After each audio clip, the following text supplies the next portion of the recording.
I hold it true, whatever befall. I feel it when I sorrow most. 'Tis better to have loved and lost than never to have loved at all. Welcome to another Troubadour Show. Today I will be reading a section of In Memoriam AHH by Alfred Lord Tennyson. Now this is a very long poem, so I'll be reading just a small section titled Ring Out, Wild Bells. Now this poem, I think, is a great poem to close out the new year, to contemplate, think about the old as you usher in the new. Ring out the old, out with the old, ring in the new. And we'll read the poem and discuss as we go. But first I want to give you a little bit of a understanding of the broader poem in which this comes from. So it's called In Memoriam AHH. The AHH stands for Arthur Henry Hallam, which was Tennyson's closest friend who died suddenly in 1833 at the age of 22. Hallam wasn't just a friend to Tennyson. He was the source of artistic inspiration and literary confidence upon which the budding poet relied. And because of this, and because of their bond, Hallam's death shattered Tennyson's world. Now, the poem itself consists of 133 sections. It's epically long. It's not an epic, but it's epically long. And it details a 3-year emotional journey of processing grief. And Tennyson took I believe 17 years to finish it. He publishes it in 1850. And so what you get is one of the great poems, or any kind of literary work, on processing loss, on dealing with loss, and all the different psychological, experiential feelings, emotions, thoughts that go through many people's minds.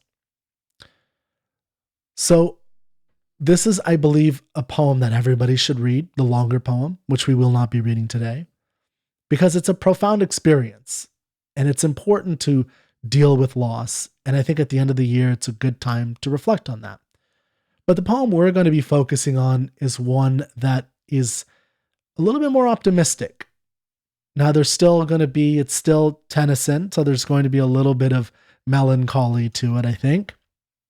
But overall, it's got a beautiful story to tell about this person who's experiencing or thinking through the new year. And literally, this is the poem, the excerpt which begins, "Ring out, wild bells, to the wild sky, the flying cloud, the frosty light." This is in reference to the literal bells that would be ringing out in the new year, to ring in the new year. And as Tennyson is going through his grief and the experience, he's thinking about the new year and the renewal and the ways of thinking about the future, and how do you move on when you have loss? How do you move on past grief? So I'm going to read this poem. I'll bring the words on the screen so you can see them and read along, or you can just find them on your own or listen. The words are not very complex. So I'm first going to simply read the poem. I hope you'll listen along, take a break, listen while you're doing something, and then we'll go through it stanza by stanza. Although I think it's a poem that you should just go through yourself a little bit, so feel free to just listen to the poem and move on. But because again, I don't think there's a lot of complexity necessarily, but it's really trying to get you to feel and have an affectedness to it. So here's the poem, the excerpt from In Memoriam AHH, called "Ring Out, Wild Bells." Ring out, wild bells, to the wild sky, the flying cloud, the frosty light. The year is dying in the night. Ring out, wild bells, and let him die. Ring out the old, ring in the new. Ring, happy bells, across the snow. The year is going, let him go. Ring out the false, ring in the true. Ring out the grief that saps the mind. For those that here we see no more, ring out the feud of rich and poor. Ring in redress to all mankind. Ring out a slowly dying cause and ancient forms of party strife. Ring in the nobler modest modes of life with sweeter manners, purer laws. Ring out the want, the care, the sin, the faithless coldness of the times. Ring out, my mournful rhymes, but ring the fuller minstrel in. Ring out false pride in place and blood, the civic slander and the spite. Ring in the love of truth and right, ring in the common love of good. Ring out old shapes of foul disease, ring out the narrowing lust of gold, ring out the 1,000 years wars of old, ring in the 1,000 years of peace. Ring in the valiant man and free, the larger heart, the kindlier hand. Ring out the darkness of the land, ring in the Christ that is to be. So I hope you will go through that again yourself. Look at the words as we go. I'm going to go stanza by stanza now to discuss a little bit what I think is going on. So we have it beginning with a ring out, a call to these bells, to ring out wild bells. So you can imagine these bells being rung by people pulling on big ropes at the bottom of a cathedral. And to the wild sky, the flying cloud, the frosty light. Now there's a rumor, a belief, a view, a idea that at the time that this was written, part of the inspiration was that there was a wild storm and on New Year's Eve, and these bells were ringing out as Tennyson was feeling all of the things that he was feeling about the new year and bringing it in and dealing with his grief and loss still. So you should hear these bells. Ring out, wild bells to the wild sky, the flying cloud, the frosty light. The year is dying in the night. So again, you have this grief, this loss, something has been taken, gone. It's no longer here. The thing is gone. It's dead. Ring out wild bells and let him die. The stanza ends. Ring out the old, ring in the new. Ring happy bells across the snow. The year is going, let him go. Ring out the false, ring in the true.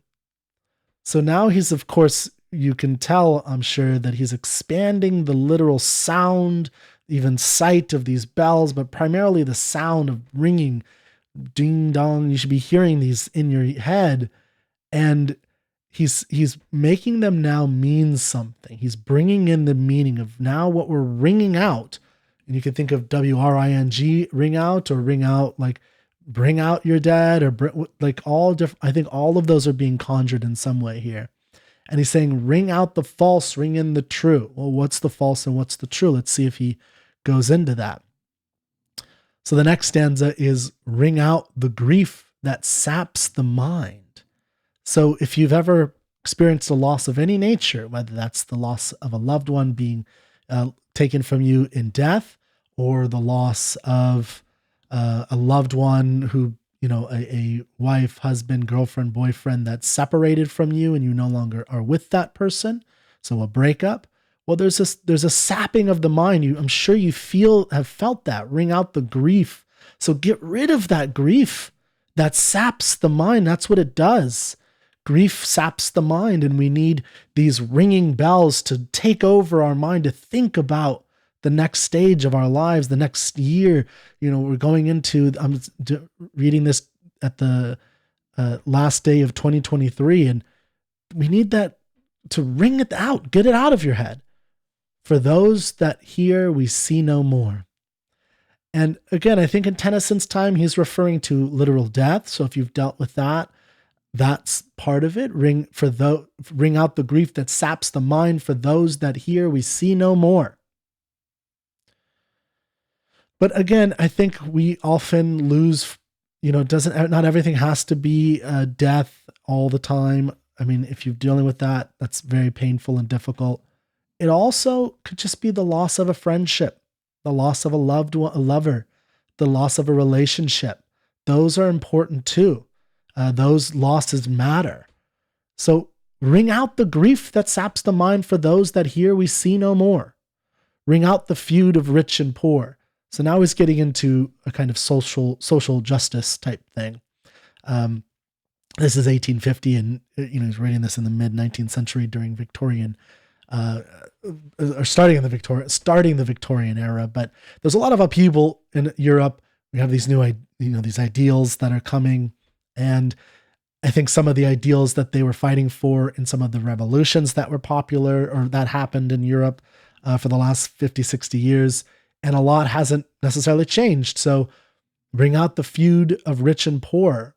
Ring in redress to all mankind. Let's bring redress to all mankind. Next stanza. So again, we got a little political there.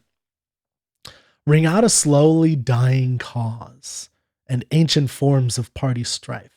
So he's out. Ring out a slowly dying cause. So get rid of these dying causes. Now, he doesn't say if these are good causes or bad causes, but it's a dying cause, so get rid of it. It's sapping your brain, grief. So again, it's not always just the loss of, like a friend that meant a lot to you who has passed away literally. It could also mean, Europe, many Europeans, many Englishmen, many poets like Tennyson's, a poet that Tennyson really loved was William Wordsworth. And in their youth, these were poets who really believed in this revolution in the 1780s and 90s that was going to reshape all of humanity, reshape all of the world into a better, more utopian world where everyone was equal, brotherhood and fraternity. And it didn't work out like that. And in a sense, I think he's calling for ring out a slowly dying cause. It's time for us to let that go. And ancient forms of party strife. So there's more important things than this party line. If you live in America today, you know what I mean. These ancient forms of party strife. Everything today is left, right, Democrat, Republican, right? We have this party strife. So again, we're still in this political part of the poem. Ring in the nobler modes of life, with sweeter manners, purer laws. Okay, he doesn't really say what the nobler modes of life are, so you're going to have to figure that out. What's nobler for you? I have my view of nobler. For me, being noble is being steadfast in your convictions, holding to what you believe in, believing in romance and love and fighting for your values and staying convicted to your values in the midst of turmoil, chaos, and all the things of the world that are thrown at you. You're going to have those happen to you, but staying the path, stay the course. That to me is what a nobler mode of life is, with sweeter manners, purer laws. That's me. But what is it for you? He's not saying what it is. He's just saying ring in, bring this in, these nobler modes of life. Ring out the want, the care, the sin, the faithless coldness of the times. Yeah, I mean, the faithless coldness of the times, the sin, the care, ring out the want, the care. So there he's saying, get rid of want, get rid of care, get rid of sin. Okay, I think that's, it's one of those things where poets will say things like that. And I'm like, okay, I think that sounds nice. I don't think you could just ring out the care and sin, but, nice try. I'm with you, at least in spirit. Ring out my mournful rhymes, but ring the fuller minstrel in. So, this kind of bard, singer. So he's also, this is an interesting thing for him as a poet, is he's saying, I don't want to be writing only these mournful rhymes. I don't just want to be writing about sadness and death and loss and dealing with my psychological despair. I also want to write something else, a fuller minstrel, a fuller bard. So that's an important one for you too. What is the rhymes of Tennyson were his thoughts. That was the pattern of his brain.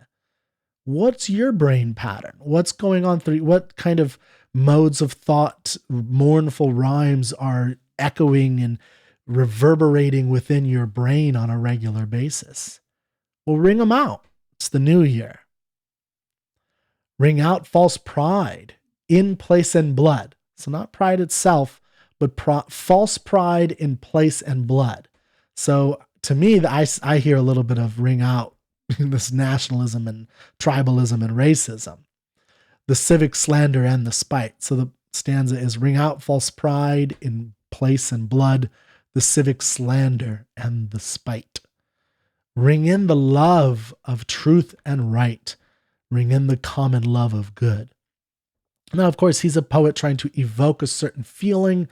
He's not telling you what love of truth and right, what is truth, what is right, what is love, what is the common love of good mean. He doesn't give that to you. I think a lot of people probably just have colloquial views of that, but there's a deeper philosophical question, of course, of where do those views that you have of truth and right and common love of good come from. That's important. He's a poet, not a philosopher, so we can give him a break. Ring out old shapes of foul disease. Ring out the narrowing lust of gold. Ring out the 1,000 wars of old. Ring in the 1,000 years of peace. So now we're getting this Christian view, I think, like ring out the false shapes of disease, ring out the narrowing lust of gold. So we're getting rid of some of these ideas and problems that the Bible is making promises that one day during the rapture, we will all get, to a better place. The years of war, the lust of gold, the foul disease will all disappear, and we'll have a 1,000-year reign of peace. And then ring in the valiant man and free, the larger heart, the kindlier man. Ring out the darkness of the land. Ring in the Christ that is to be. So that's In Memoriam, Ring Out Wild Bells. I think it's a poem, again, that's worth reading on your own. Read it out loud. Try it. Read it to a friend.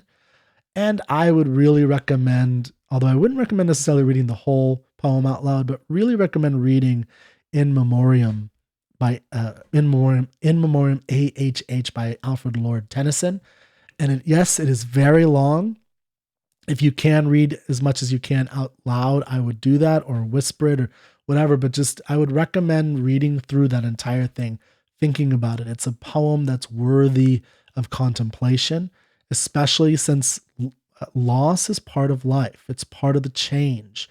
Things change. You lose something and hopefully you gain something, or you will gain something if you take the right actions. And I think the way that he processes his loss of his friend is a way that we all, in a sense, pattern our own loss. And there's a lot we can learn by the experience of going through him on his journey of dealing with the loss of his friend. So on that note, on that happy note, I hope you will ring out the old and ring in the new. Bring in something positive. Think about what you want. So the contemplation of the last couple weeks, hopefully you've been doing that. And now it's time for something new, to ring in something. Have optimism and hope. That is the core meaning of this poem, that despite loss, despite going through some difficulty, despite not having achieved all the values that you've always wanted to achieve, despite not being where you want to be in your career, in your health, with your friendships, with your love life, have hope, believe, fight for the future, and keep going forward. Happy New Year.